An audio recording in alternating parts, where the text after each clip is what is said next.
Goeiemôre hier op die Sondagmôre. Vanoggend is ek eintlik nie regtig goed voorberei vir die vlug nie. Hierdie laaste tyd het my uitgesuig hoor. So sê, soms wonder ek net waar kry ek die energie vandaan om te kan aanhou. Want dit suig my hoor, dit suig my regtig. Gisterand heeltemal teen my normale prosesse het ek net na 11 uur. Dus slaap ek die velle. En ek slaap gewoonlik. So rondom 1 uur, half 2 se kant. Want na die show het ek 'n klomp goed wat ek moet opvang en ons video's wat ek nou moet luister en al sulke dinge in die tyd.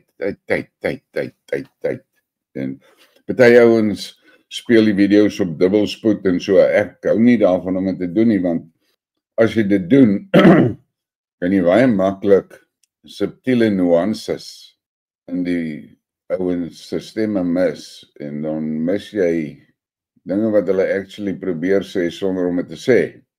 Maar nou ja, so ek doen dit nie. So ek sit deur die ouens en ek luister na hulle goed. En eerlikheid en gisterand, ek kon net nie.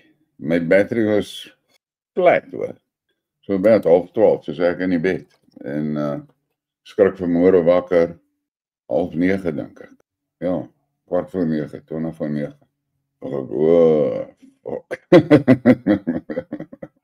Vanmôre het die boerie man half aangetrek by die flight opdag. Maar ek is hier, jy weet. En maak die beste van wat ons kan. Hier is dinge besig om te gebeur in die wêreld wat ernstig is, en ek sit met 'n situasie dat die dinge wat nou in my kop begin by mekaar kom. Nou sit ek hier en praat en ek let nie op nie. Ons Sondagkaptein, julle ken haar al. Sy sê strap up en buckle up en maak vas, daar gaat ons hoor. En hier is haar crew, julle ken haar crew ook. En die meisies is fiks en gezond en vol energie vir die flight. En ek sou nou moet gaan soek. Ja, jy weet, gewoonlik as die show begin, het ek die drinkgoedjies en die eetgoedjies al opgelyn en reg vir julle. Vanmôre is ek nou nie so op my nommer nie. So ek moet nou spring en kyk dat ek vir ons die regte goedjies kry. Dis Sondagoggend. Koffie is op die menu. En ja, lekker koffie. En jy kan maar vra. Ja, ek gaan nou nie uitsprake maak oor dit en dinge voorspring nie. Maar ek sal met een oog loer as hulle daai koffie wil dokter hoor. Dit gaan nie werk nie. Ek sal dit sien. Maar as jy dit wil hê, dan vra jy maar vir dit en kyk, push your luck. Wat gaan ons na volgende op die vlug eet? Wat gaan die lekker goedjies wees? Dat ek kyk wat is daar in die kombuis wat hulle nou daar aan mekaar gemaak het. Heerlikheid. Check hier, waarmee gooi hulle my? Glo jy seker van julle wat dit sal wel van hou vir ontbyt? Goeieste. Ek geniet lekker appeltaart en roomys. Ek vra te hoor, is dit nou 'n goeie plan vir 'n breakfast? Toe sê hulle, man, die ouens het gisterand heavy geëet en hulle gaan vanmiddag heavy eet. Kom ons gee vir hulle 'n snacksie voor die tyd. Maar ja, as jy iets anders wil hê, vra vir hulle het almal goed op kan in kombuis. Nou ja, my wingman, ek sien nie een van hulle hier nie. Ek weet, Pres is besig.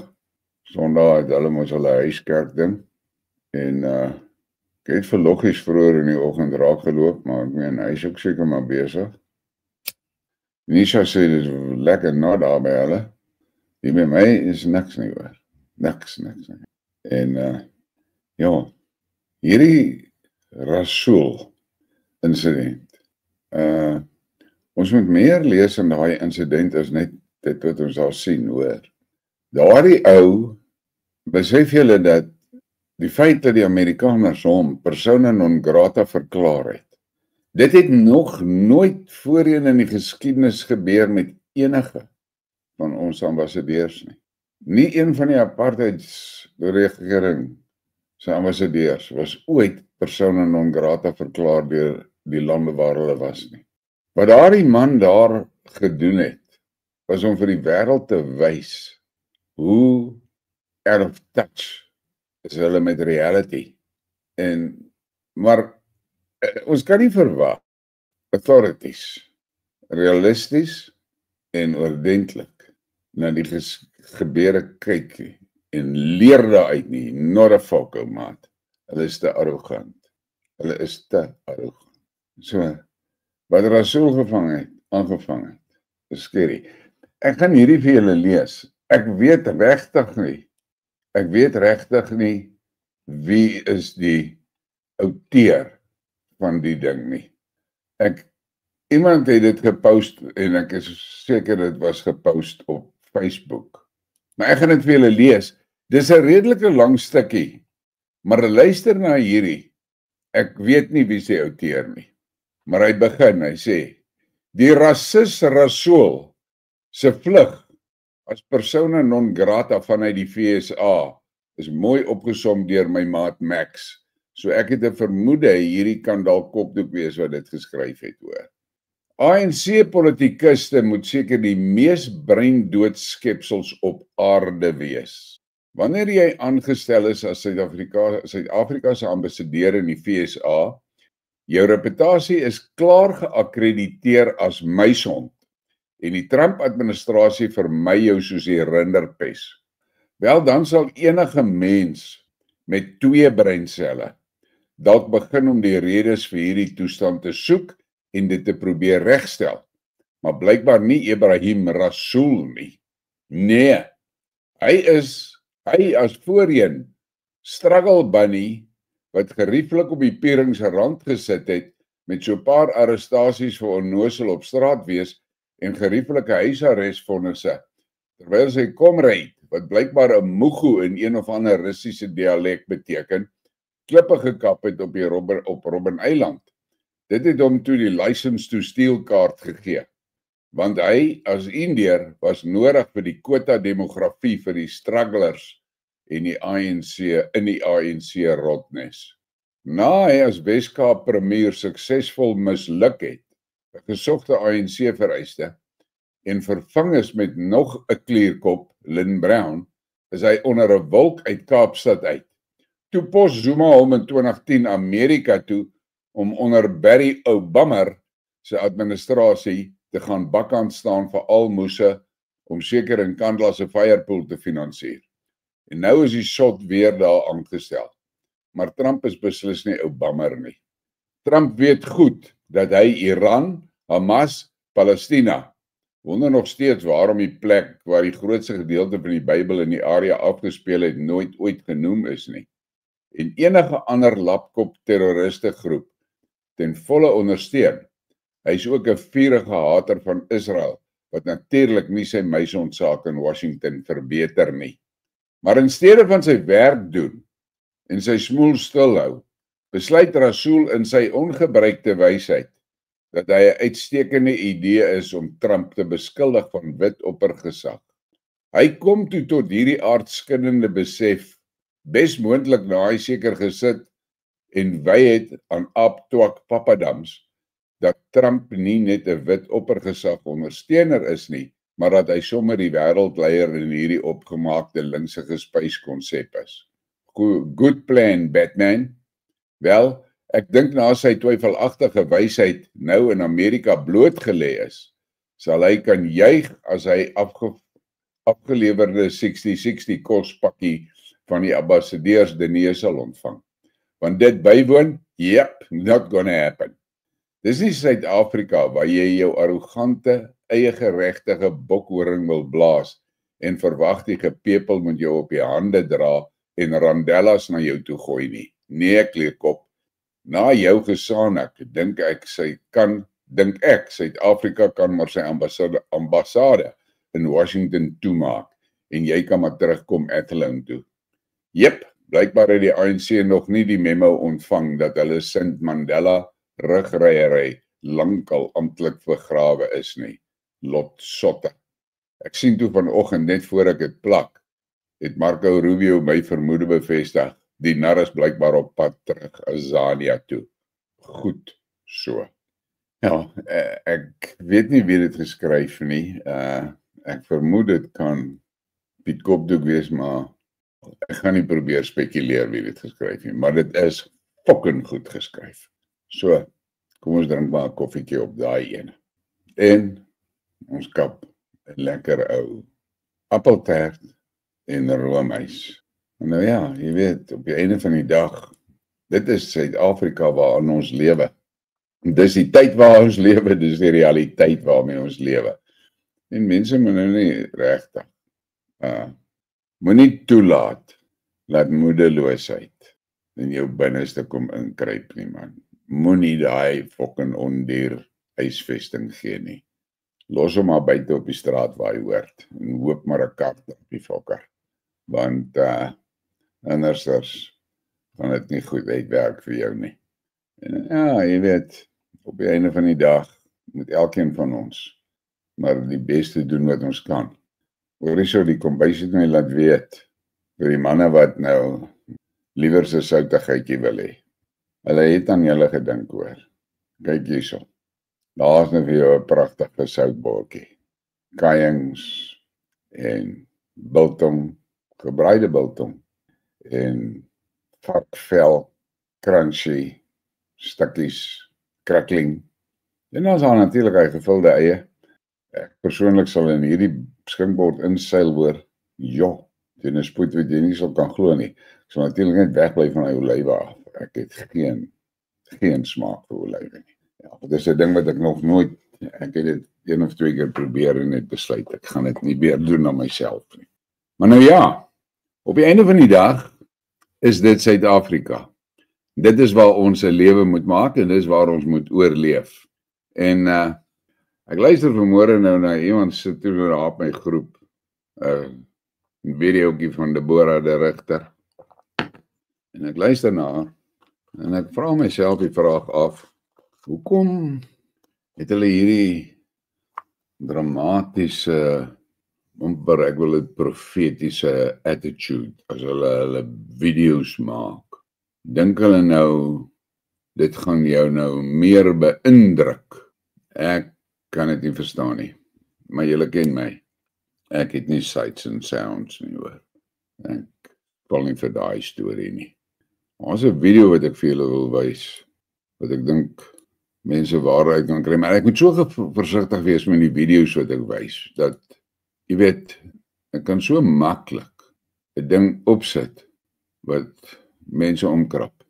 Maar ek gaan vir julle 'n videoetjie speel, van 'n jagluiperd op spoed.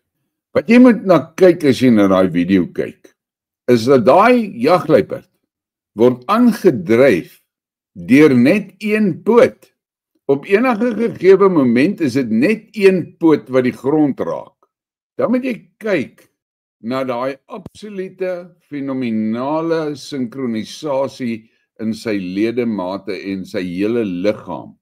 En terwyl jy na daai goed kyk, dan sê jy vir jouself, die skepper van die hemel en die aarde het hierdie wonderlike masjien gecreate. En alles werk. Is dit nie dalk nodig dat ons net onsself herinner dat ons te doen het met 'n absolute fenominale skepper wat alles weet en alles verstaan. En ons probeer in ons menskoppies dinge uitwerk en beplan sonder om ernstig te vra wat die skepper wil hê. Watter mens kan so 'n masjien ontwerp? Amazing. En as daar mense wat dink hulle weet beter. Dit om die mense sê fucking amuseer my. Ek kyk na dit en dan lag ek maar net. En jy weet, Dis eers wanneer jy in jou kop vrede gemaak het, dat jy sê actually niks, wanneer dit met jou kan beter gaan. Want solank as wat jy in jou kop 'n idee het, jy is fokke belangrik, gaan jy nie regkom nie hoor. Sien ek maar vir jou 'n donker pad vorentoe. Ek sien dis mense kommentaare, goed wat vir my, boodskappe wat vir my gestuur word. En hulle kry my uit as 'n lafaard.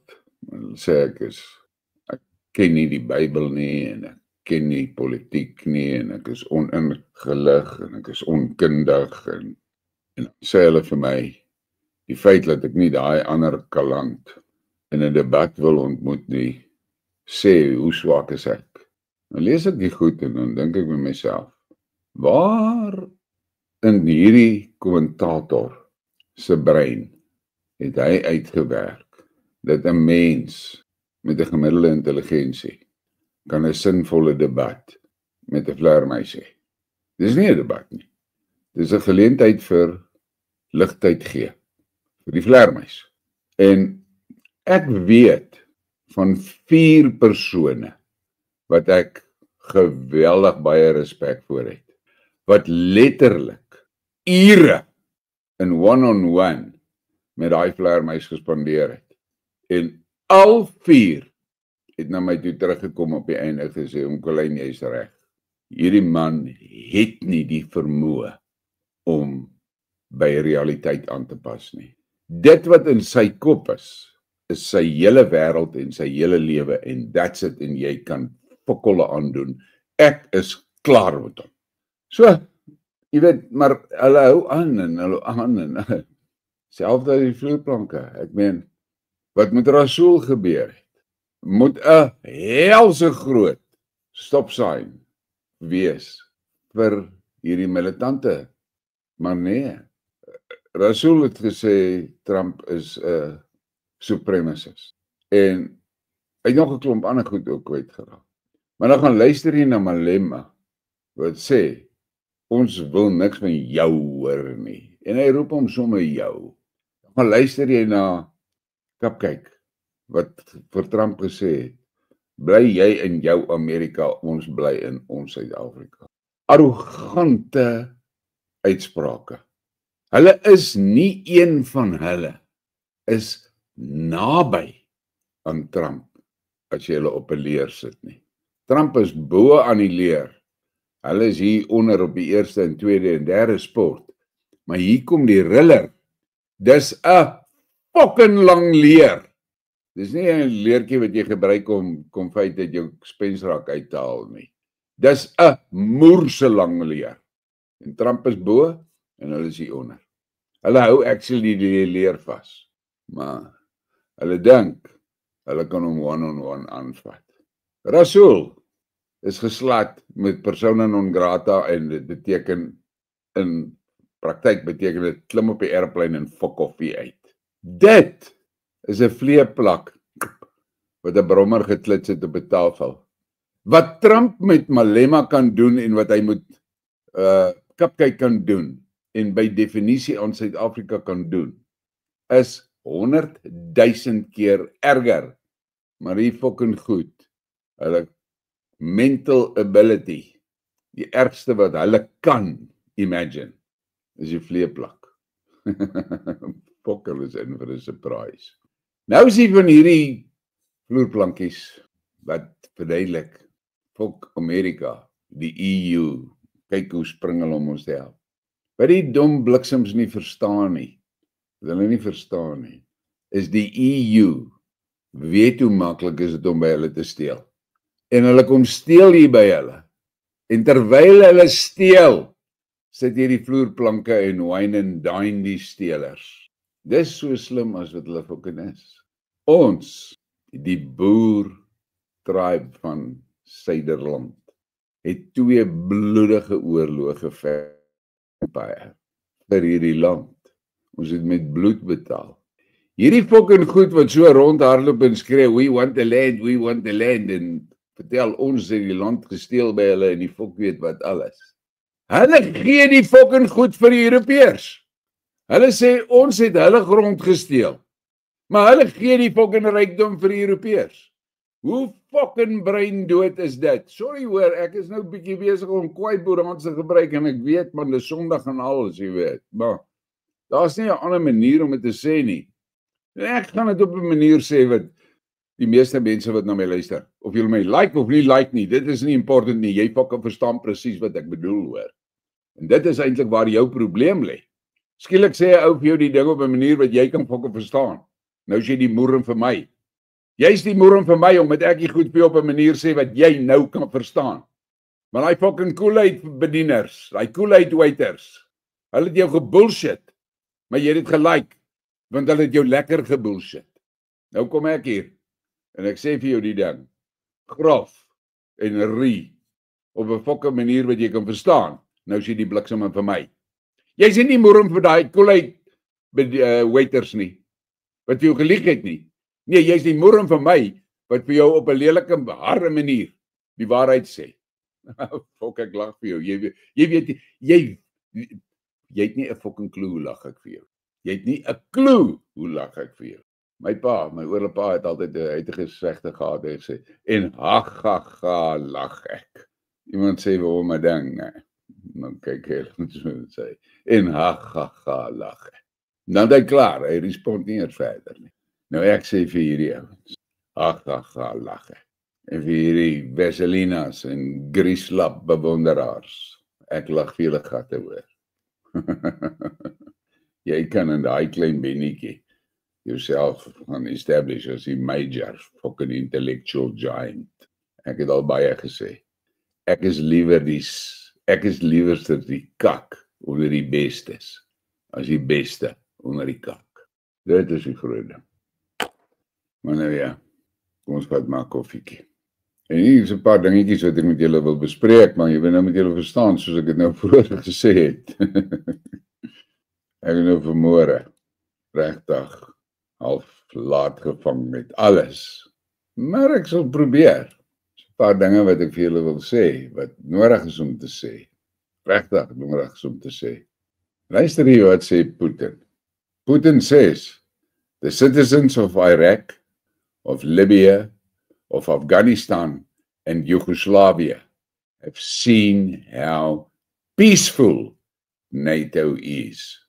Dit is die waarheid wat hy daar sê. Maar nou wil ek sommer op, terwyl hierdie ding op is, wil ek 'n ander ding aanspreek, wat nodig is om aan te spreek, maar ek moet 'n slukkie koffie vat, want die donder weet. Hy word nog wakker. Ek luister na mense wat baie vinnig is om te sê, Putin is 'n diktator. Hoorie so, en dan moet ek vir julle sê, dis nie net die low levels wat dit sê nie, high levels, wat daai uitspraak maak, en dan maak hulle dit ook sommer so asof dit 'n feit is wat hulle konstateer en 'n groot waarheid waaroor ons almal nou moerse beïndruk moet wees. Nou vra ek vir myself die vraag af. Okay, hier sit ons met 'n leier wat sy land, hy was teensinnig geweest toe Jeltsin hom aangestel het. Hy was nie happy daarmee nie. Hy kry 'n land wat absoluut in die fucking moeras is, in die soerpond is, wat verwoes is, wat geplunder is deur die oligarks in die weste, waarin werkloosheid is deur die dak, armoede is deur die dak, broodgebrek is 'n realiteit, alkoholmisbruik 'n moerse probleem, kriminele gangsters run society. Die mense is in die absolute, amper kan ek sê, see van verlorenheid. Hy vat die land en hy doen 'n paar dinge. Eerstens gaan soek hy sy ou KGB kollegas op en sê, wie van julle is lus om saam met my hierdie criminals te vat? En ek dink dit was iets so 60 ouens wat toe sê, go, ons is met jou. En hy begin toe die FSB. En hy gee vir die FSB 2 goed. Hy sê vir hulle, ek gee vir julle 'n unlimited budget. En tweedens gee ek vir julle immuniteit teen vervolging. Maar nou moet julle donders mooi verstaan. Ek vra van julle, as dit moontlik is, ek wil nie hofsaake sien nie. En wat doen daai koor van 60 ouens? Hulle vaar Moskou se strate in en hulle begin daai fucking kriminele jag. As ek sê jag, dan bedoel ek jag hoor. Hulle jag daai kriminele. Hulle jag daai ouens, dan vlug daai ouens in hulle mansions in en hulle wegkry plekke in.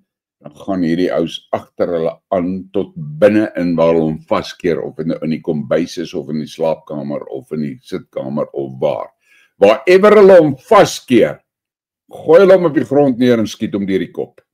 Fokol verhore, fokol hofsaake, niks.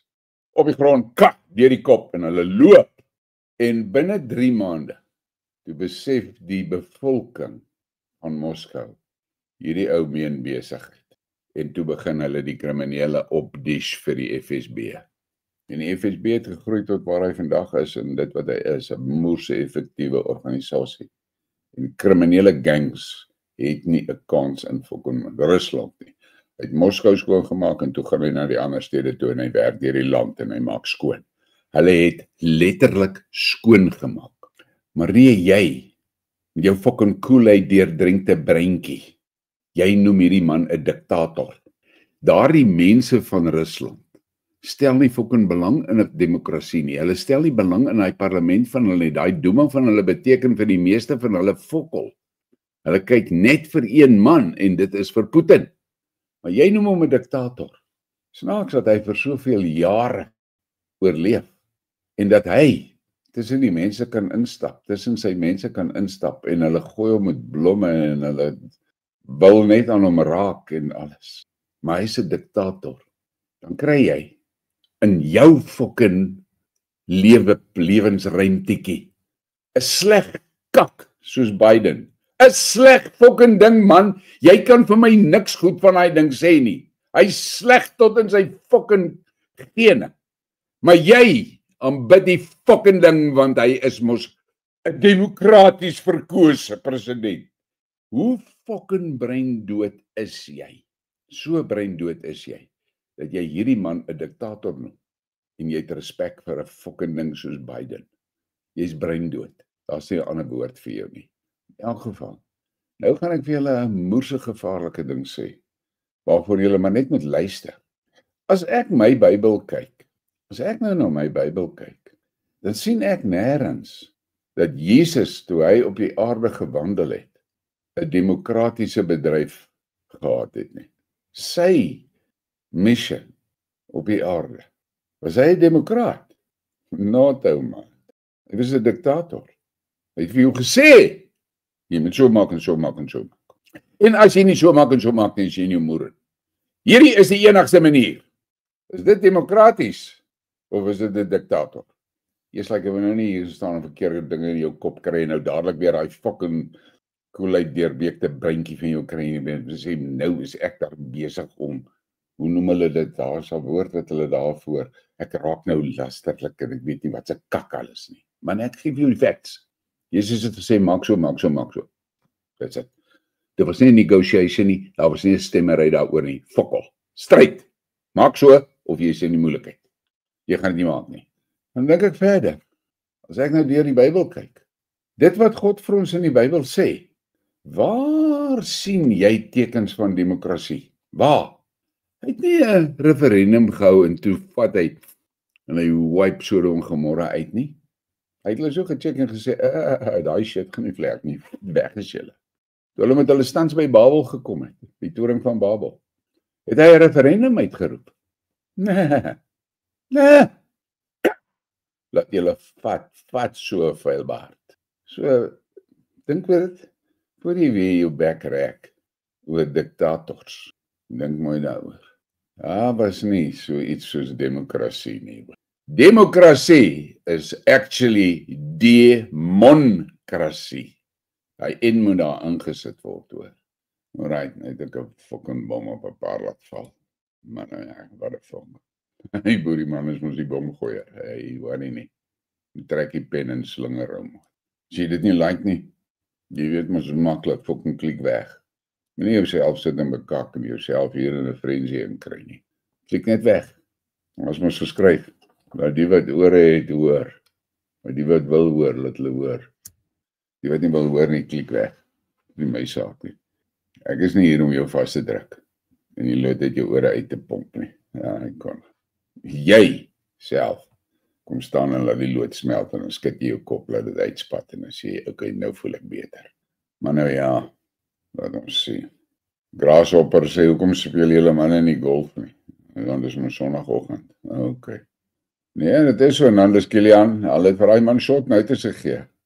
Ek dink die vloerplankies hier by ons verstaan mooi wat die werklike implikasie gemoer is met 'n persona non grata nie. Ja, die ergste is 90% van my fucking vloerplankies waaroor kak praat, weet jy wat beteken persona non grata nie. Okay, T sê die Houthis is gister gebom en hy maak nou sommer Moses 6 van vers van 13 van toepassing. Ek wil net vir jou sê T, jy moet op een ding baie mooi let. Dit is 'n rebellebewegingkie wat hierdie imperialiste resist en hulle doen dit nogal goed hoor.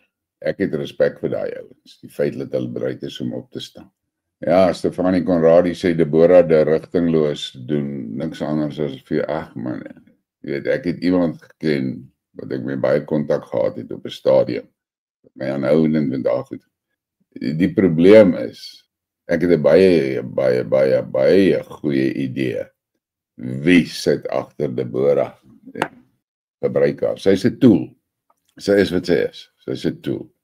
En dan soos ek sê, met daai dramatiese importance verkondig sy 'n kak soos wat sy vertel het die Kaapse skiereiland gaan afskeer en wegfok of. Ja, fucking bossies wat jy gebruik is bliksemsterk hoor.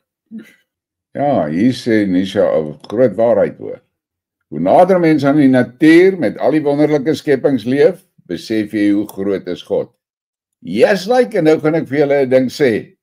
Almal wat so bekommerd is oor die toekoms. Die plekkie om te begin. En kyk, wat is God se natuurwette? God se natuurwette. Wat is die wette wat hy op jou hart geskryf het? Slaan ag hoor.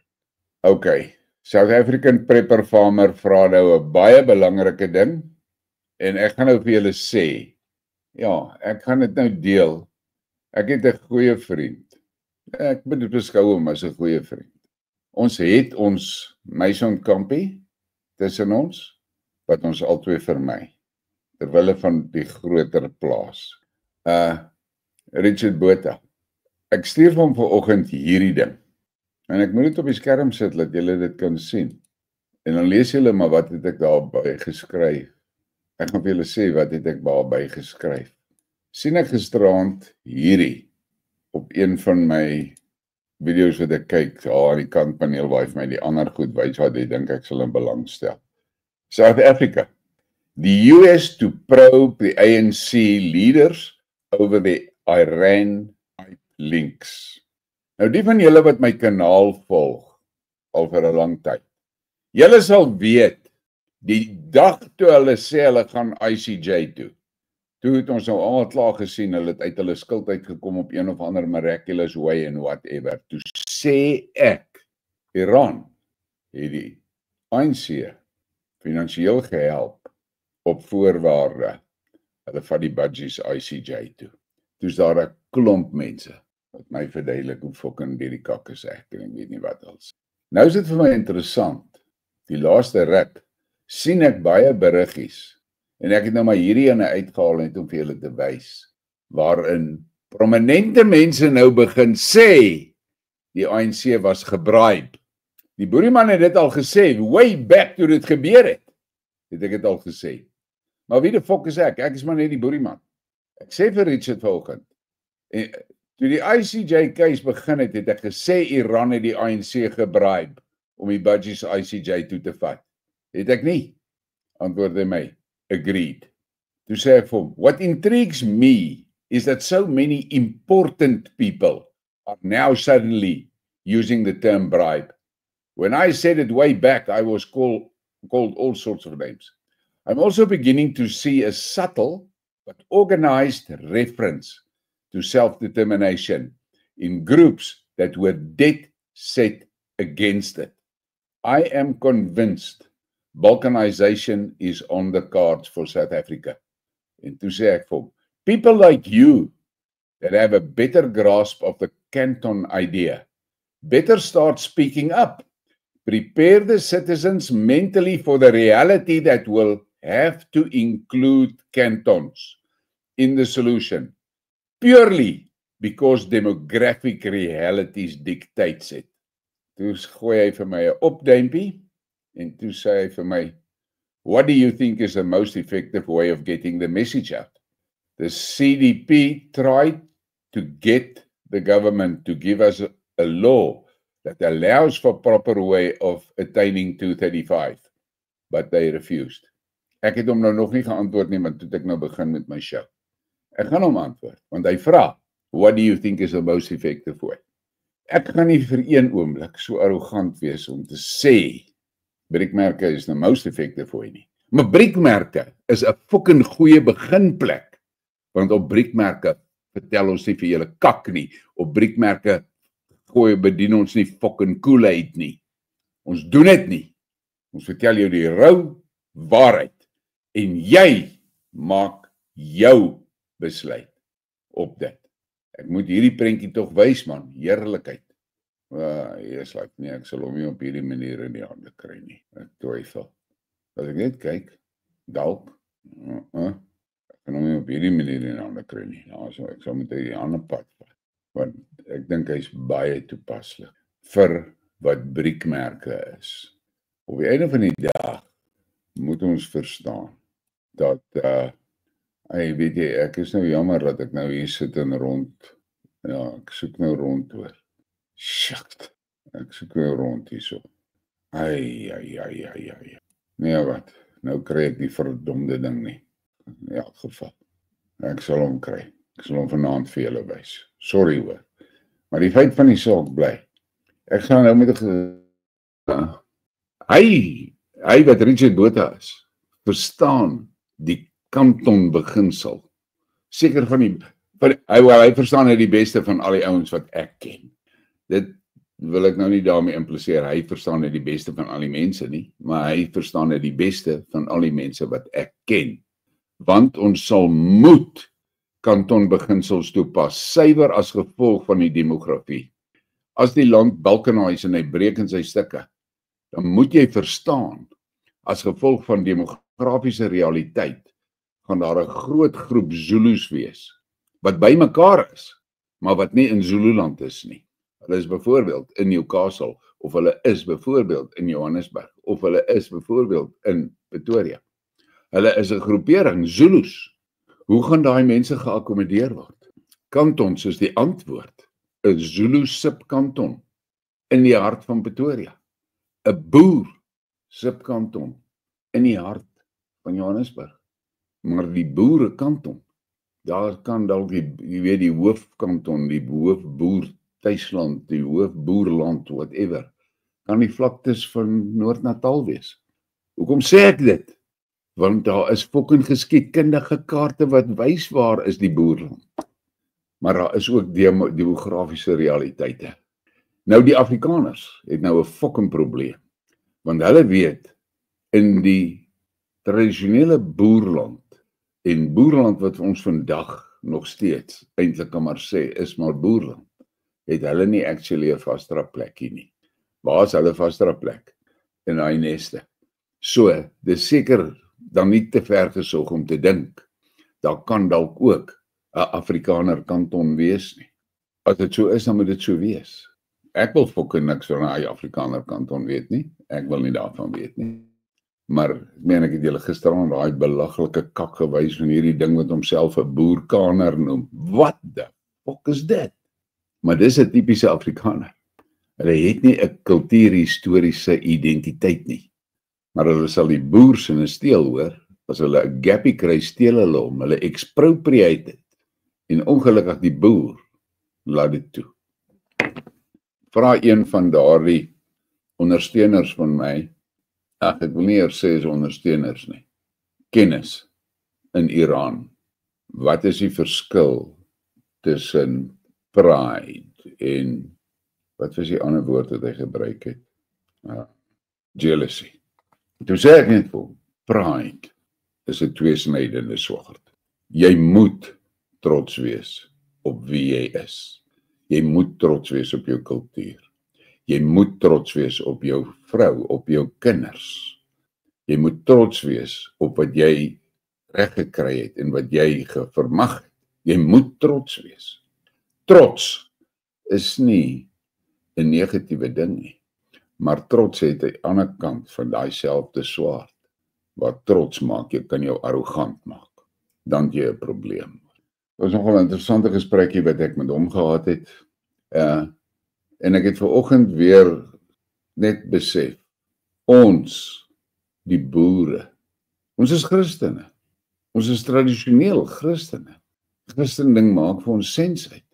Maar ons moet verstaan dat daar is ander gelowe. En ons moet op die beste daardie gelowe respekteer. Dit sê nie jy moet hulle volg of hulle goed praat of hulle jy weet, op hemel. Respekteer hulle net. Want jy verwag hulle met jou geloof respekteer. En dit is hoekom ek so al hamer op die ding. Daardie woorde van Haile Selassie.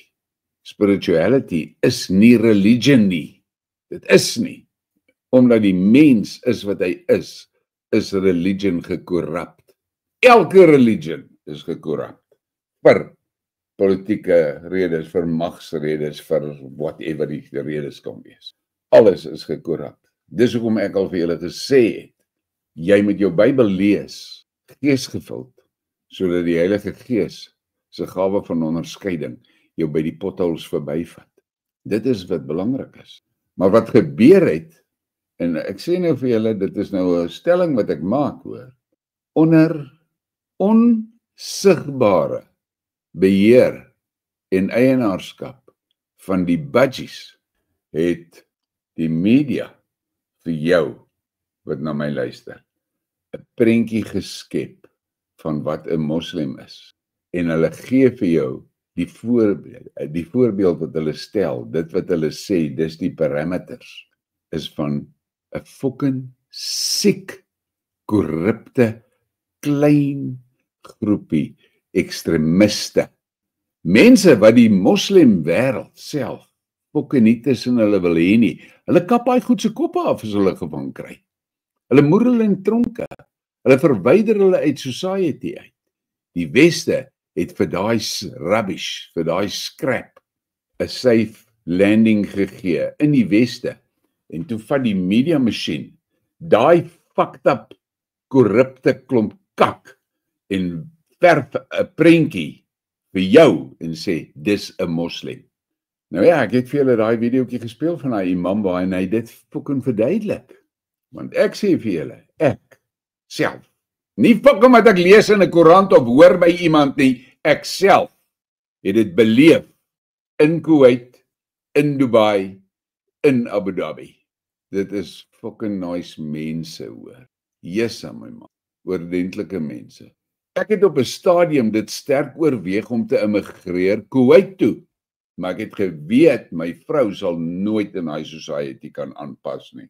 Vir 'n paar redes, maar die groot ding wat haar sal fucking mal maak daar, is die klimaat. En die afwesigheid van berge en bome en valleie en riviere en sulke goed. Dis wat haar sal van haar kop af gedryf het. Sy kan nie daai verlate woestynvlaktes aanvaar nie en sien nie. Ek is anders 'n mens. Daai woestyn het vir my 'n bekoring van sy eie. Dit is op die einde van die dag geskep deur God. En vir dit respekteer ek dit. En ek soek altyd die mooi in dinge. Ek weet, kyk, 12 uur in die middag, nee. Fuck it, boys. Daai woestyn op 'n plek, hoor. Maar my maat, as die son sak en daai golden hour kom, ons fotograwe noem dit die golden hour. Ek kry sommer my hare reis, man. Dan kan jy nie glo hoe fucking mooi daai woestyn kan wees nie. En ja, so, maar dis soos ek is. So ek sê vir julle, wees versigtig dat daar nie 'n prentjie in jou kop ingesit is deur die koolheid waiters nie, van wat jy, hoe jy 'n moslim moet sien nie. Moenie dit doen nie. Dis net die mense wat na my luister, wat actually sosiale interaksie met die moslimgemeenskap in Suid-Afrika het, wat sal verstaan waarvan ek praat oor. Die feit dat die ou moslim is, maak nie van hom 'n slegte fokke mens nie, hoor. Moenie met daai kak by my kom nie. En daarom sê ek, dit is so belangrik dat jy as boer wat vir my luister, baie mooi verstaan dat spirituality is nie religion nie. Spirituality kom uit jou siel uit. Dis waar dit vandaan kom. Religion, hang af waar is jy gebore en wat. As jy gebore is in 'n boerehuis op Heilbron, is jy in die NG Kerk en net so. En jy is 'n Christen. Maar dit is eers die dag wanneer jy geesgevuld raak, wat jy besef, ek is in die volk van God. Nie anders. Het gaan nie oor geloof nie, oor religie nie. Het gaan oor my geestelike koppeling met God en dan deel te word van daai netwerk van God. So, en in daai netwerk is baie tribes, hoor. Ek het baie versigtig al verduidelik. Moenie 'n boer kategoriseer op taal nie. Jy gaan 'n moerse fout maak. Julle weet ek is 100% gekant teen hierdie konsep van die boervolk. Ons is die boertribe van die Suiderland. Daar's boertribes oralsters in die westerse wêreld.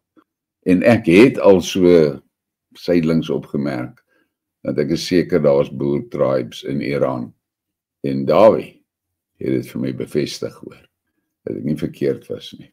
En ja, ek het 'n paar ander interessante foto's wat ek met julle nog gaan deel op 'n stadium oor hierdie boerstorie van my. En dan sê julle verbaas wees. Ek dink baie van julle gaan penreg opspring as ek dit goed wys. Maar die ding wat ek nog die hele tyd net vir julle is, asseblief, maak net jou brein oop en luister na die goed en dink oor die goed en besluit vir jouself.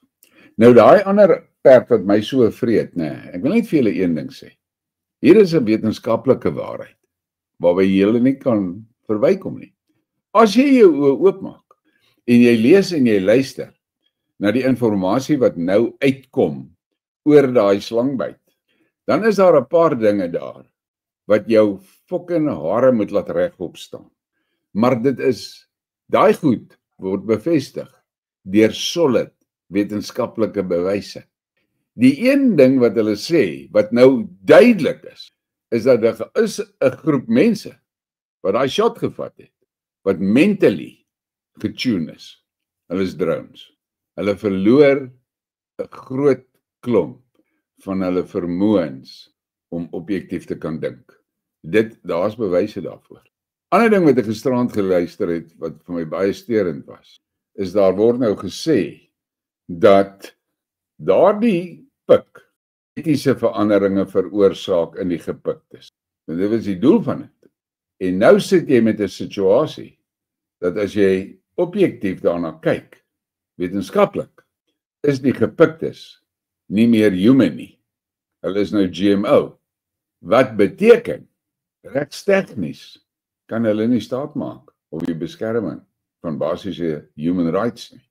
En hier kom die ergste. Daar is geregistreerde patente en ek weet nie wat se fok alles nie. Wat sê 'n persoon of entiteit besit 'n GMO produk. Fok dit. Dink mooi oor dit, hoor. Dis goed dat in die Amerikaanse Huis van Verteenwoordigers bespreek word.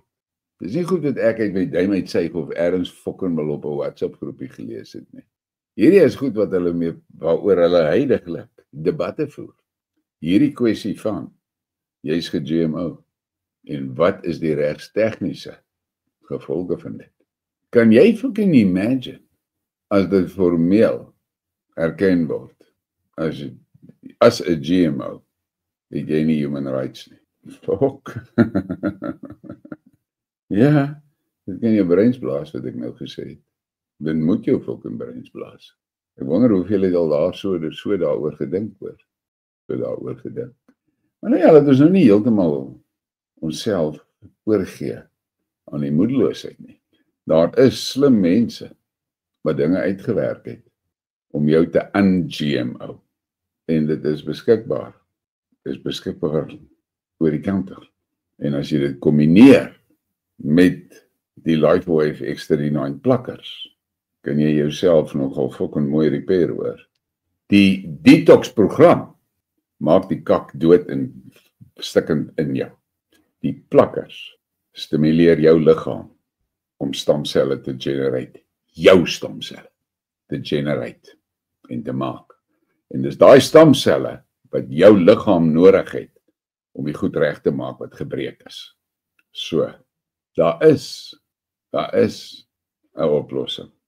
Maar, ek het kommentators wat van allerlei kak oor dit op post en sovoorts. En query nie. Ek dink julle wat my kanaal volg weet in hierdie tyd al, ek verkondig nie die X39 goed terwille van die bemarking en die besigheidsplan agter. Vir my is dit 'n bonus, is 'n sideline, dit is 'n bonus. Ek gee vir jou die feit jou kan beteken. Nie vir my nie. Jy gebruik dit vir jou. Die feit dat ek 'n voordeel daar uitkry, dis vir my 'n bonus, is actually vir my 'n gawe. Dit is vir my asof dis maar 'n manier waarop daar aan my daaglikse brood voorsien word. Soos wat die Bybel sê, kyk na die voëls van die hemel. Hulle saai nie en hulle maai nie, maar hulle is versorg. So, ek gaan vir julle die link hier in die dinges gooi, ek moet dit doen, na my X39 groep toe. En dis waar jy informasie kan kry oor die detox, en waar jy dan ook informasie kan kry oor die plakkers. Maar asseblief, ek sê dit weer, moenie daai link volg en daai groep join en dan politieke goed daar gaan post nie, want dit word alles net uitgevee. Alles word net uitgevee en as jy dit te veel kere doen, dan word jy van die groep afgegooi, want daai groep word absoluut fanaties suiwer gehou. Daar's te veel fucking dump sites al op WhatsApp, waar jy naderhand nie meer die kerngedagtes van die groep kan lees of kry of wat nie, want dit word oorvloei deur shit wat mense daar post wat non-relevant is. En dit is nie 'n groep waar daar posts en goed gemaak word oor alternatiewe gesondheidsbeskermingsmetodes nie. Dit's nie wat daai ding voor is nie. Daai ding is daar vir twee dinge. Om vir jou informasie te gee oor die LifeWave plakkers, om vir jou informasie te gee oor daai McCullough detox. Want ek het gesien en ek het baie goeie terugvoer van moerse goeie dokters al gekry, waar hulle sê dat die kombinasie van die McCullough detox en die X39's uitstekende kliniese resultate gelewer het. So, that's it, that's what it is. Maar ons is nou hier oor 'n uur, ek wil nie belang gaan in hierdie oggendflights nie. Ek wil vir julle dankie sê vir die mense wat deelneem en vir die mense wat waarde kry.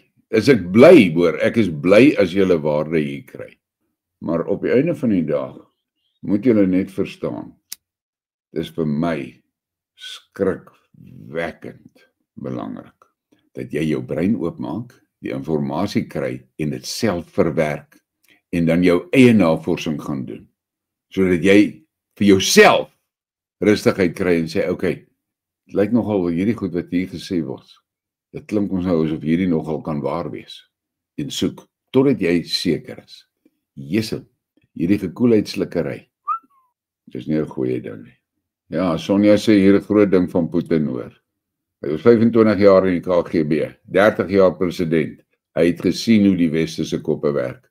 Hy gaan nie vir hierdie NATO en toffies van Suid-Afrika se nonsens. Ja, ek sê weer vir julle. Wees bliksemsversigtig met hierdie fucking toesnouery van diktator. Wys jy vir my in die Bybel waar was daar 'n demokrasie? Wys jy dit vir my toe? Ag ja, okay boerseun, jy wil nou weer slim wees. Ek is nie so slim soos jy nie. Dit het ek al lankal gesê. En jy weet, ek gee jou nou erkenning, ek het vir jou sê, jy moet agter die naam van jou joiner sit hoor, as jy wil boerseun sê. Maar nee, nie keis. Ek sê vir jou, wys my die demokrasie. Maar jy is fucking vinnig om Putin 'n diktator te noem. Vinnig om Xi Jinping 'n diktator te noem. Weet jy wat is vir my? Iets wat my, ek lag daaroor. Ek gaan 'n briekmerk oor dit maak hoor. Die grootste en duidelik sigbaarste kommunistiese lande was Rusland, die USSR en China. Hulle was die world leaders, communism. En hulle het al twee intelligente leiers gekry, soos Putin en Xi Jinping, wat so teruggesit en gesê, hierdie kite gaan nie vlieg nie hoor, en to change hulle.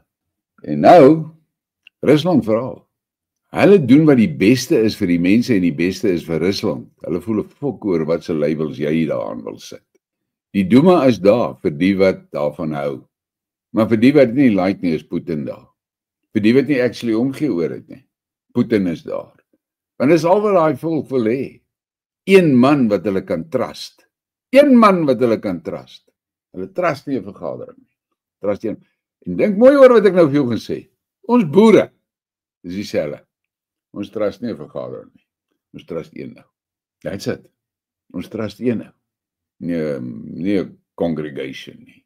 Nie 'n raad nie. Maar as jy na die raad kyk en sê al klaar daar's volk. Okay, daar's 12 mense daar, okay, daar's 12 partye. Dit is wat jy boer is.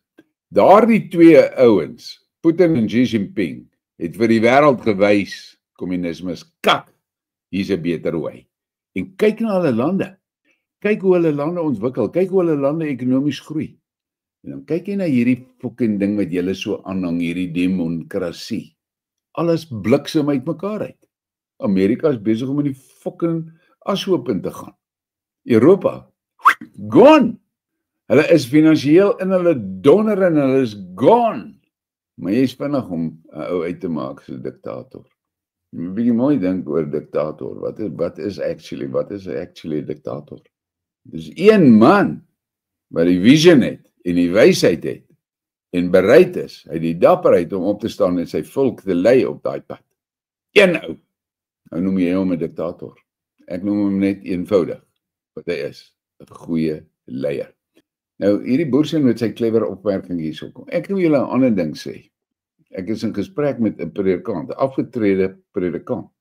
Die ou se teologiese akademiese agtergrond oorskadu my soos wat Tafelberg 'n molshoop oorskadu in sy tegniese kennis.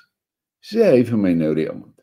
Weet jy wat, Colleen? Ek het so 2 jaar terug toe besluit ek wil gaan navorsing doen oor Putin die mens.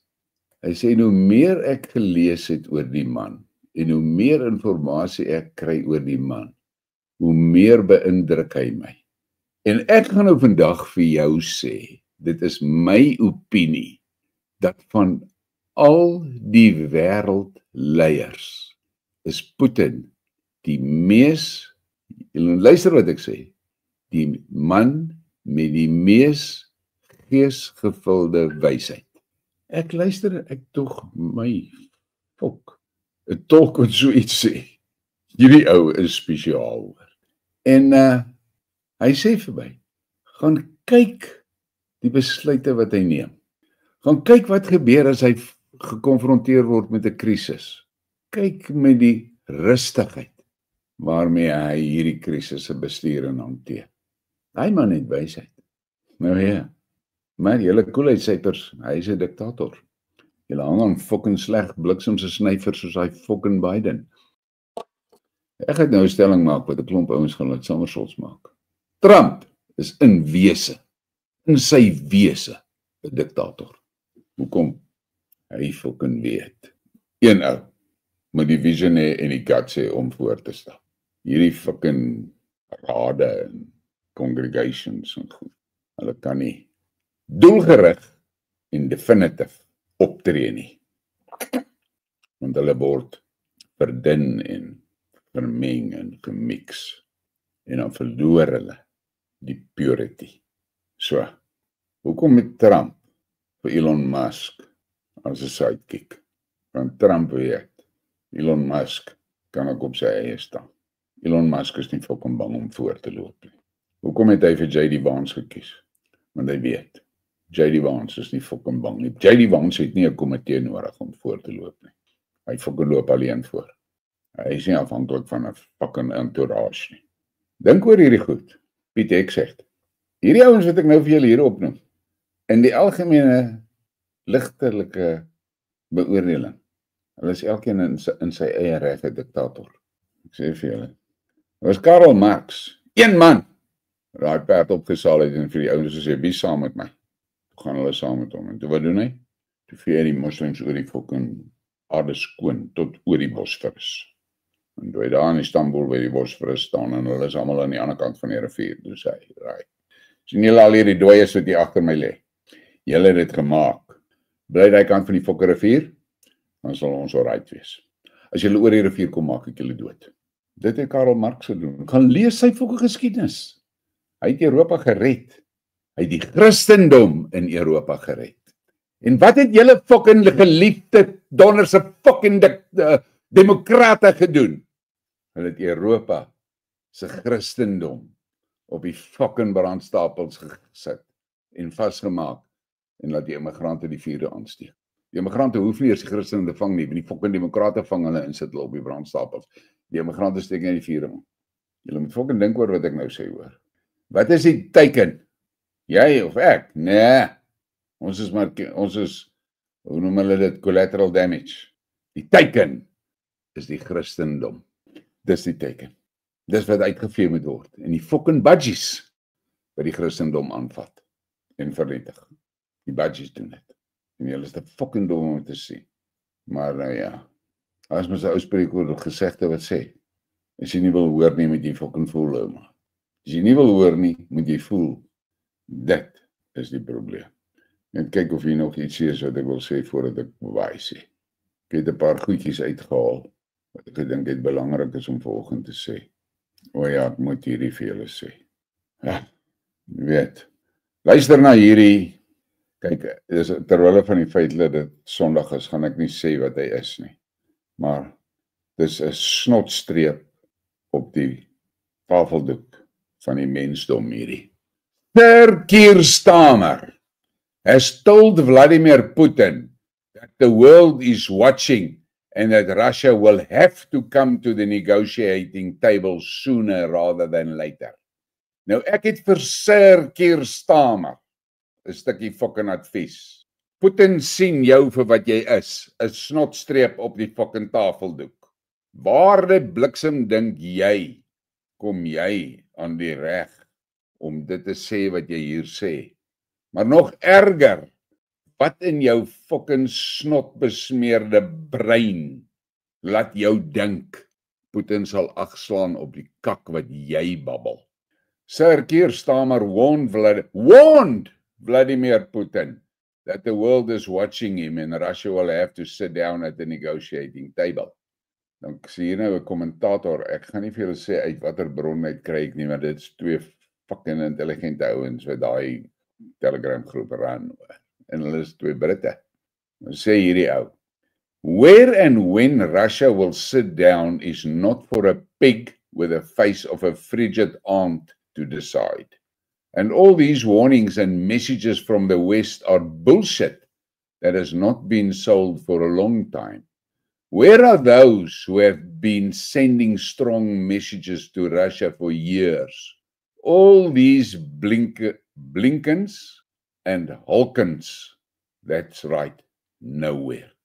And nowhere to be found. The same will happen with this little stinker. The world is watching. Not funny.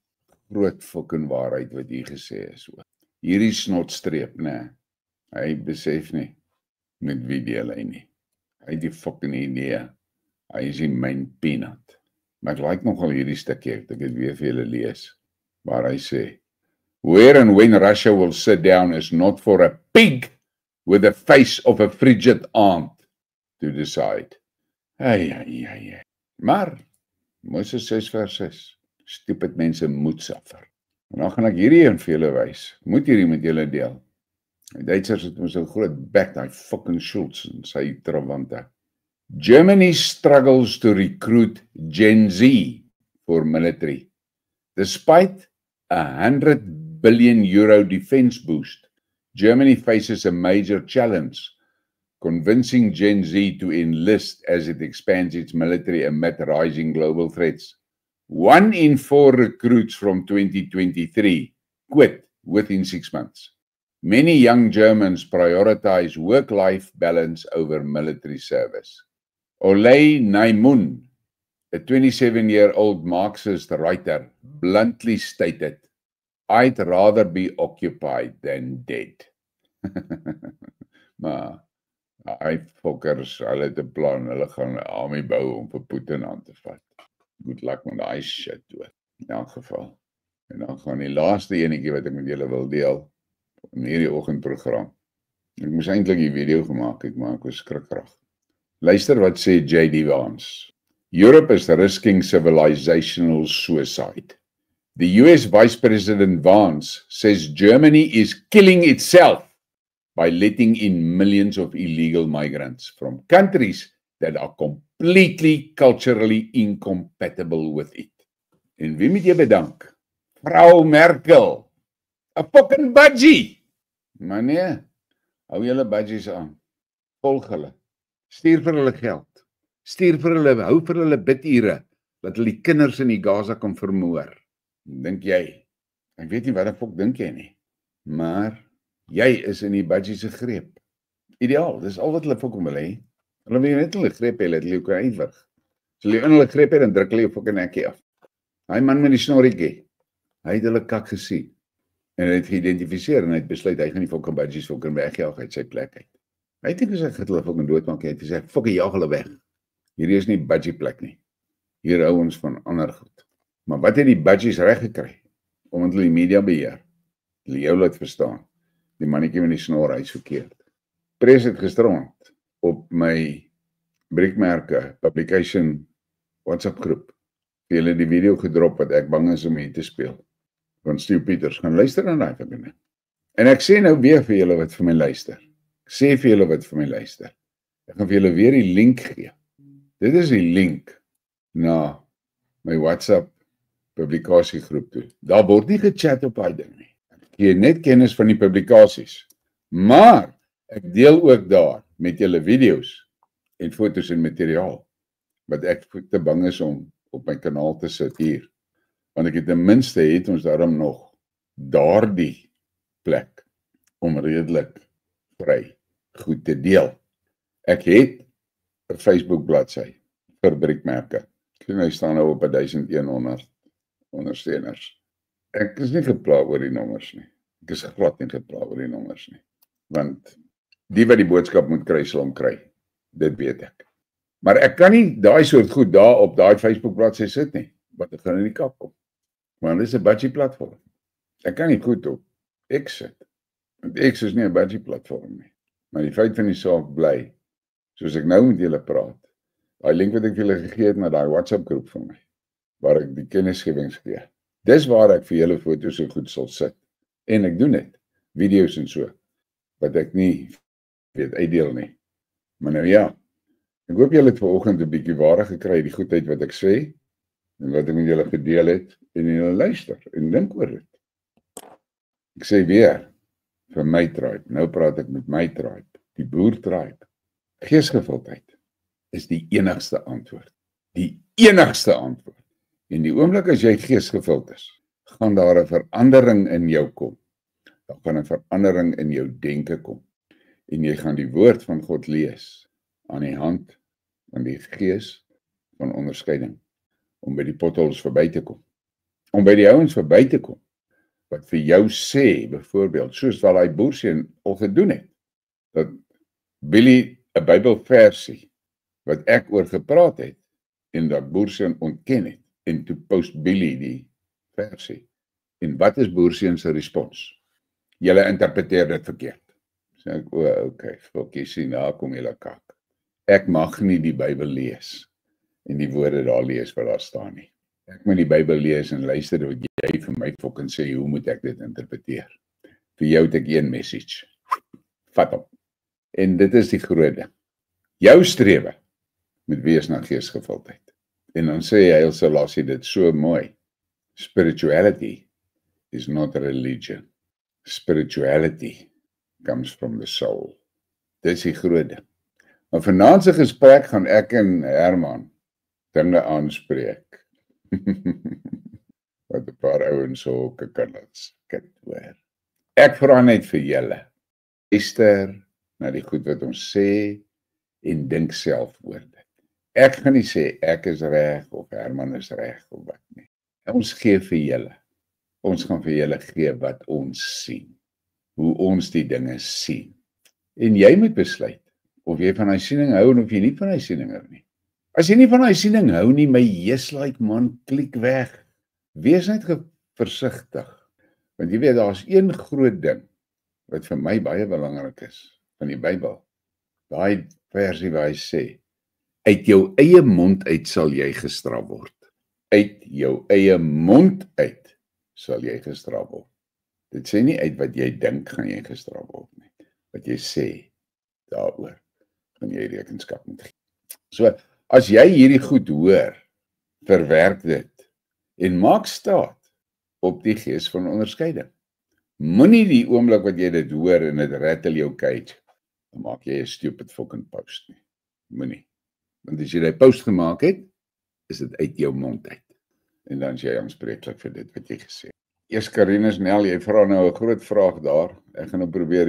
Ek is nou by die stories verby en dit is nou by die tyd verby. Ek moet na die kommentare kyk want my wingman wat die goed vir my opsom altyd is nie vandag aan boord nie. Hy sê, wat is jou opinie oor die nakoming van die Sabbatdag? Die Here weet wat het ons as sy kinders nodig. Ja, ek het 'n opinie dat eintlik elke dag is maar 'n Sabbat vir my. Ek leef elke dag, probeer ek om dit wat ek doen op so 'n manier te doen asof ek dit vir God self doen. Ek verstaan die konsep van rus in 'n rusdag. Ek verstaan dit. En maar kyk nou wat is op my posisie. Dis nou Sondag, dis nou die Sabbatdag. Okay, so wat doen ek nou? Ek bied vir julle hierdie praatjie aan. En ek gaan dit vanaand met ek weet. En ek moet voorberei vir dit. So ontheilig ek die Sabbat. Ek weet nie. Ek twyfel. Want wat doen ek? So ek gaan nie oor dit eintlik sê nie. André Skeepers, jy maak 'n baie valid stelling daar wat jy maak. Oor Kanaan en so voort. Ek het nie 'n probleem nie. Ai, Lynburger, dankie van daai kompliment. Okay, JC sê nou waar sien hy die Sabbat? En nou moet ek vir jou sê, JC, interessant genoeg, die moslems leef dit ook so, hoor. Daar het die boer sê nou weer vir jou die ding te sê, om vir jou te sê, jy praat nonsens, jy sê, ek sê nie, jy praat nonsens nie, ek sê net vir jou, die moslems leef ook so jy, daar sê, soos jy dit daar sê, hulle leef dit ook so. Maar dit is wat my aan betref, alles technical. Skalk met Tonio bliksem, jy weet nie hoe naby sit nie, maar jy weet waarna ek verwys. Jy is 100% reg. Wat my aan betref, daai perd, hy gebruik vir die boeretjie, om sy kak te verkondig. Ander Skeepers, ek sê vir jou, luister baie mooi wat ek nou vir jou gaan sê, oor hierdie groot vraag wat jy hier vra, van die dag nou. Luister na die fluister. Dis al wat ek vir jou gaan sê. Okay, Rick Herman vra hoe groot moet 'n kanton wees? Daar is nie 'n bepaalde size, physical size vir 'n kanton nie. Daar is nie. Maar ek sal regtig vir Richard probeer kry dat ons in die komende dae weer 'n gesprek doen, dedicated oor hierdie goed van die kantons, maar ek wil dit ook dan met hom eers goed bespreek, dat ons dit op so 'n manier doen dat julle die subscribers van die kanaal deelneem aan die gesprek. 'n Soort van 'n bosberaad, maar nie amptelike bosberaad nie. Ek sal nie die publiek uitsluit van die goed af nie, maar die publiek kan nie, die roofkykers kan nie deelneem aan die gesprek nie. En uit die aard van die saak, vrae wat gestel gaan word, channel members se goed sal voorkeur kry. En soos wat, maar die meeste ouens wat met hierdie soort goed moet werk, is dat die superchats en so sal by verre die highlights kry, jy weet, so dit is prakties, dit is al wat prakties moontlik is. Maar ek gaan met Richard daaroor praat en ons vra of ons nie so gesprek kan hou weer, waar julle om hierdie vrae kan vra nie. Hy het die tegniese agtergrond oor hoe die kantons werk hoor. Daar sê hier sê jy die ding, Karinus Nel, daar sê jy dit. Ek mag verkeerd wees, maar maak dit regtig saak op watter dag 'n kind van God sy Sabbat vat? Die Sabbat is vir die mens gemaak, rus en eerbied aan God ons voorsiener. Jy weet, jy's 'n kruidelik hoendervleis. Julle wat my kanaal volg en wat my ken, julle weet.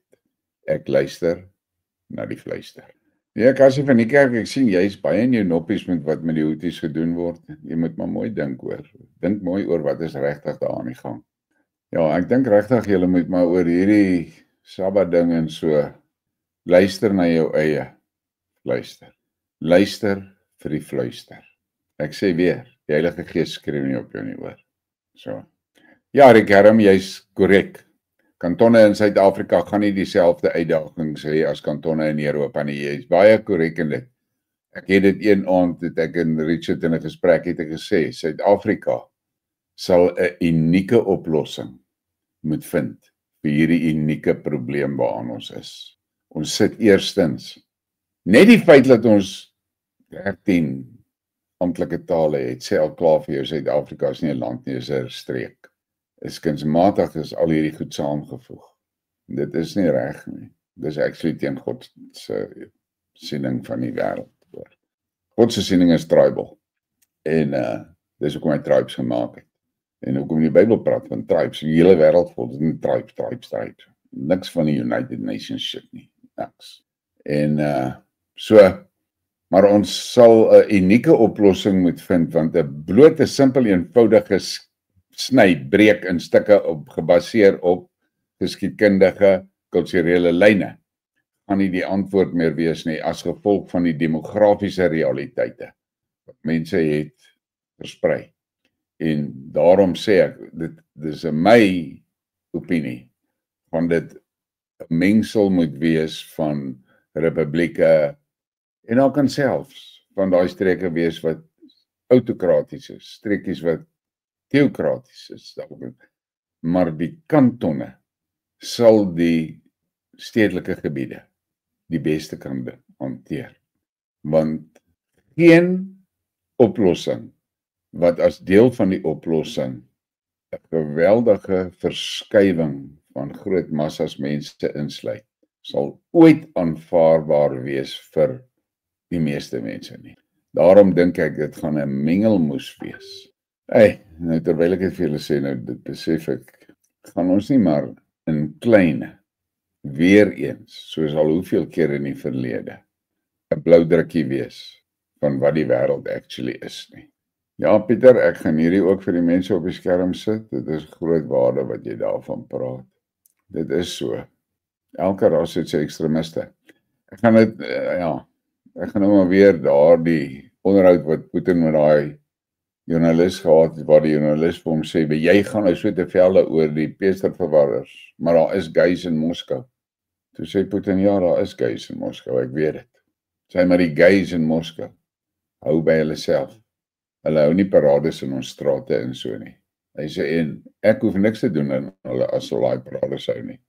Dis die groot realiteit. Die gemeenskap sal hulle uitsort. Toe sê sy vir hom, ja, maar en jy gaan so aan oor die nazi's, maar hier is nazi's in Moskou. Sê hy, ja, die is, maar hulle is in hulle gate. Hulle is nie in ons strate nie. En weer eens, as hulle in die strate gaan begin met hulle dinge, hoef ek niks aan te doen nie. Die gemeenskap sal hulle uitsort. Toe sê hy, terloops, en hier paraphrase ek nou hoor, sê hy, terloops, elke gemeenskap het sy stront in hoor. Ja, Lifeboat Callie, jy is reg. Daar's niemand wat dower is as die wat nie wil hoor nie, en blinder is die wat nie wil sien nie. Ek sien hier baie vrae oor die Sabbat en ek gaan nie daaroor. Ja, Boerseun, jy weet mos goed, jy leef mos in 'n moslimland. Ja, Karen Lange sê hier iets wat belangrik is. Onthou die EU het Rwanda gekies. Nou werk dit nie uit vir hulle nie. Nou is ons die tweede gekies. Hulle sien ons as sakkers. Dit is so hoor. Ja, Christo de Beer. Putin het nie gesê nou ceasefire nie. Hy het gesê, ja, verduidelik net vir my al hierdie realiteite rondom hierdie ceasefire wat jy verkondig. Ek gaan nie 'n ceasefire ondersteun net vir 'n ceasefire nie. Want ek weet uit ondervinding, al wat julle wil doen is julle wil ceasefire hê dat julle kan regroup en rearm. Ek gaan dit nie toelaat nie. As 'n ceasefire nie duidelik omskryf die roete in het na 'n lasting peace toe nie, sal ek dit nie ondersteun nie. Ja, ek Colleen, het vir julle hier gesê, toe Trump net ingesweer is, het ek vir julle gesê, Putin gaan sê, hoe gaan die Oekraïne uitgesort word. Hy sal luister wat Trump sê, maar hy gaan sê hoe dit uitgesort. Europa gaan nie 'n sê hê nie. Die ding gaan tussen Putin en Trump uitgesort word. En dit begin mos met my so lyk, dis waar dit my heen gaan. Ek meen, kyk, hy kak wat hulle gepubliseer sê, ja, Trump se afgevaardigde na Putin toe moes vir 9 ure sit en wag. Toe kom Trump self uit en sê, wat se kak praat julle? Daar was niks van daai 9 uur waggery nie. En dit is hoekom ek wil sê, maar Trump is ook 'n diktator. Nee, luister nie vir 'n kak nie. Okay, Lynn F., all I'm going to say to you, remember the Sabbath that you keep it holy. Wat is die fondasie van daardie stelling van jou? Jesus, nou moet jy mooi luister. Dink oor wat ek vir jou sê. Is die fondasie van daai stelling spiritual of religious? Antwoord dit jouself. Okay, Life with Kali het hier 'n goeie stelling gemaak. Julle moet maar gaan kyk wat hy sê hoor. Ja, Pieterman, die ouens gebruik sommer daai label diktator baie lekker want dit pas hulle. Maar so lekker militante ring aan het. Hulle kon verstaan nie, Putin is 'n leier. Hy is nie 'n diktator. Ja, Skalk moet ons sê, Trump verstaan nie beginsel, 'n skip het een kaptein. Daar's 'n goeie rede hoekom 'n skip net een kaptein het, hoor. En Jesus, daai kaptein se woord is wet, hoor. As die kaptein sê kap, dan kreun die manskappe. Dit is dit. Want as dit nie so werk nie, is hy skip is hy moeren. Ondervinding het dit vir hulle geleer. Maar, jy weet, hierdie slapperig snotstrepe, hulle fucking demokrasie en human rights en fuck. Nee, Karen, hy het daai manne, of course het Trump daai manne rondom hom opgestel terwille van oorlewing, want hy weet hy's op sy einde. Hy weet dit. Putin is ook besig om 'n jonger garde op te stel. Okay, julle mense wat nou nie belangstel in Rusland is so nie verstaan nie, ek kan nie sien nie. Maar as jy gaan kyk, jy moet mooi gaan kyk, doen jouself die moeite en gaan doen die navorsing, en kyk jy in die belangrike kabinetsposte wie Putin aangesit. Kom ek sê hierdie sommer vir julle net tersyde. Hoekom dink jy het Putin die laaste presidentsverkiesing gestaan as 'n onafhanklike kandidaat? Hy het nie gestaan namens sy party nie. Hy het gestaan as 'n onafhanklike kandidaat. Die eerste groot ding wat dit veroorsaak het, en die ruimte wat dit geskep het is, mense van verskillende partye kon vir hom stem sonder dat hulle gevoel het hulle verraai hulle party. Dit is die een ding wat daar agter was. Putin is nie 'n poepel nie, man, hy is 'n intelligente ou daai hoor. So hy het daai geskep. Nou die tweede ding is, en hier is nou die groot fucking ding wat, ja, hierdie koelheidsypers besef het nie eers nie. Deurdat hy verkies is as 'n onafhanklike kandidaat, het hy die vryheid gehad om in sy kabinet mense aan te stel wat die beste is vir die job, ongeag van hulle politieke affiliasie. Is dit nie maar wat Trump ook nou gedoen het nie? Dink oor dit. Ja, ek sê mos Karl Martel, Barry Miller, ek hoop nie jy het gehoor Karl Marx nie. Karl Martel, nie fucking Marx nie. Yes, hy Marx was 'n bliksem hoor. Karl Martel. Jy sien, dit is hoekom ek nou moeite doen. Ons is nou by die tyd in sy donderend verby, maar om nou deur die goed te gaan, want ek het nie vir Perez hier so nie. Ja, Christian Crocker sê in die tyd van Julius Caesar was hulle was nie diktators nie, hulle was leiers. Bye Nisha, dankie dat jy gekuier het saam met ons. Geniet daai skaapskenkels, Pieter. Ag, ja, bosie. Ek gaan jou nou maar bietjie sunlight gee. Kyk wat sê daai boerseun. Okay. Peer van Tonner, jy sê daai snorreman was die swaard van God. Ek sê nou vir jou, ek stem met jou 100% saam, maar jy sê hierso, die budgies gaan nog 'n groot probleem in die wêreld wees. My fuck, hulle is lankal 'n groot probleem. Hulle is die enkel grootste probleem in die wêreld. Julle moet maar, ek gaan nog weer oor dit praat. Ek sien Boersien is in daai bende wat sê alles is van die Satan. Yes, ek gaan hierdie fucking op die skerm sit, dat die mense dit tog sien. Dat julle wat my kanaal volg, kyk vir julleself. Kyk hier wat sê. Kyk, die fokkers is in ons midde, man.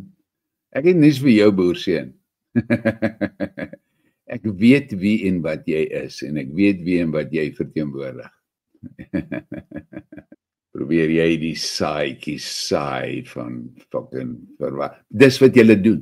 Dis soos jy en jou fucking tolkbende duisende boere oor jare mislei het. Met daai slinkse kakpraatjies van jou. Cyril, moenie jy worry oor Boersien nie, hy kan roer. Weet jy wat is 'n groot waarheid? Hy wat die kak stir. Op 'n stadium moet hy die lepel aflek. Dis wat hy moet doen. Don't engage. Hoor wat ek wil sê, los die fokker vir my. Ek skrik nie vir sy kak nie. Ek skrik nie vir hom nie. Ek voel actually fokol vir hom. Moenie laat hy julle ontstel nie. Maklike manier is moer hom uit die vliegtuig uit. Ek het vir my wingman gesê, moenie dit doen nie. Laat hy homself ontbloot vir wat hy is. Maar lees sy kak, neem kennis daarvan, moenie engage nie. Hy sê, kyk, ek sê weer vir jou, moenie die breë moslim populasie sien in die prentjie wat die westerse media vir jou geskep het en die XXX en die budgies. Hulle het daardie ekstremiste kak uitgehaal en neergesit en vir jou gesê, dit is al die moslems. My Jesus, like, man, kyk hier op ons kanaal, hier is hierdie Boersien, hy's deel van die Tokkelok-bende, man, fok, kyk wat sy onderus stook hy hier in ons midde. Probeer hy stook, ek lag vir sy gat, man, in elk geval. Hy ontbloot hom met elkeen van sy posts, ontbloot hy homself, maar, baie belangrik, jy het die gees van onderskeiding nodig, om sy kak te sien vir wat het is, hoor, in elk geval. Kaptein sê, strap up, sy het nou al lankal toestemming gekry vir landing, maar ek het dan nou hier aan die gang gehou, en sy het nou maar besluit, alright, laat die ou ballie maar praat, jy weet. Sy sirkel en sy hou haar slot, hulle skuif haar slot die hele tyd vir haar aan, die meisies gaan nou omkom en die plek skoonmaak, en regmaak, en veilig maak vir almal. Ek gaan vir julle vanaand sien, en ek sê weer, vanaand se gesprek is vir die mense wat bereid is om te luister en te dink vir hulle self en vir hulle self die vrae af te vra en selfondersoek te doen. Dis nie as jy jou breins oornag in 'n koelheidbottel bære en hom bedags uithaal en die koelheid druppie by jou ore uit en so en by jou mond uit en so, gaan jy fucking swaar kry op die flight. En jy moet verstaan, ons gaan vanaand genadeloos wees. As jy deel wil neem aan die gesprek en jy wil net kakster uit by die area hoor, uit, dan gaan nie toegelaat word, dat die gesprek deur sterrers oorgeneem word nie, dit gaan nie, want die doel van die gesprek is uitsluitlik om die mense wat wil luister, die geleentheid te gee, om goed te hoor, waaroor hulle kan gaan dink, en ernstig en diep gaan dink, want, like, die koelheid, die goed vlieg rond met bliksemse kropdusters en drones en jetstreams en loop in die straat en spuit dit op jou huis en spuit dit fucking in jou kar en spuit dit oralsters. Hierdie koelheidspuiters is relentless en jou beste beskerming teen die koelheid bende is die waarheid. Dis jou skild. Dis jou shield, die waarheid. Maar nou ja, dankie vir julle. Dit was 'n lekker flight. Ek het baie langer as ek gedink het dit moet wees. Die laaste 30 minute in elk geval het ek gespandeer uitsluitlik deur net deur die chats te gaan en want soos ek sê, my bystand wingman wat die goed vir my uithaal is nie daar nie. Ek gaan vir julle hierdie ene speel. Julle moet na die prentjies kyk. Kyk mooi na die prentjies en dink, want dit gaan een van die sterk temas vanaand wees, hoor.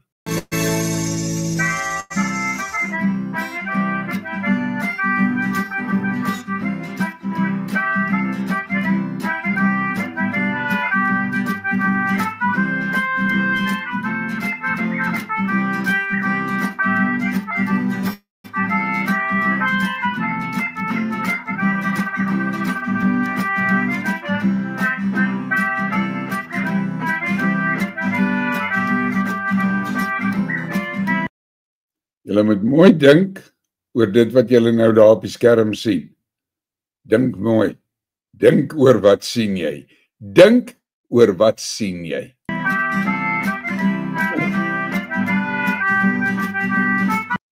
Selfde in hierdie prentjie. Dink wat sien jy daar.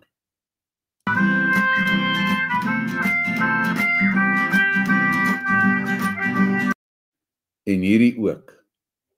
Dink wat sien jy.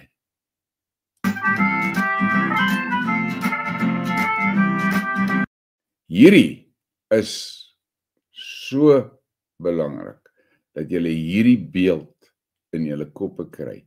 Dink wat sien jy daar. Moenie net na die prentjie kyk en sê, is mooi, daar is 'n babietjie, seentjie, kind, mooi, hier is 'n mooi hond en al. Dink wat sien jy regtig.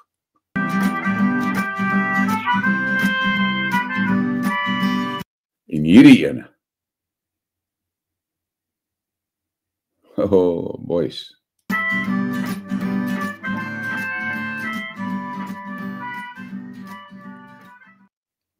Baie dankie vir julle ondersteuning. Boerieman uit.